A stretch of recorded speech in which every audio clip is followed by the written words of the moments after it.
Aujourd'hui, le charbon assure près de 40% de la production d'électricité dans le monde.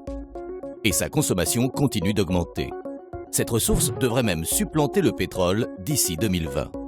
Par exemple, la moitié des centrales construites en Chine dans les 10 prochaines années aura recours au charbon. Cette utilisation massive nous impose de développer des solutions durables afin de limiter les émissions de CO2. C'est là qu'interviennent les centrales à charbon appelées supercritiques. Pour bien comprendre, voyons d'abord comment fonctionne une centrale à charbon classique.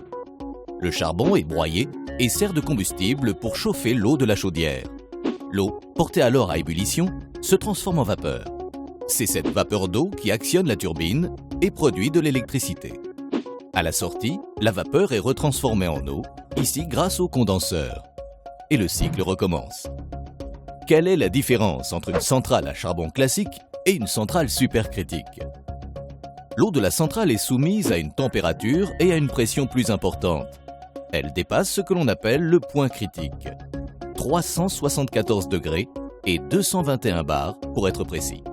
À ce niveau supercritique, l'eau passe directement de l'état liquide à gazeux dans ce tuyau. Il n'y a pas de phase d'ébullition. La pression et la température sont si élevées que le changement en vapeur d'eau se fait instantanément, ce qui permet de gagner en efficacité.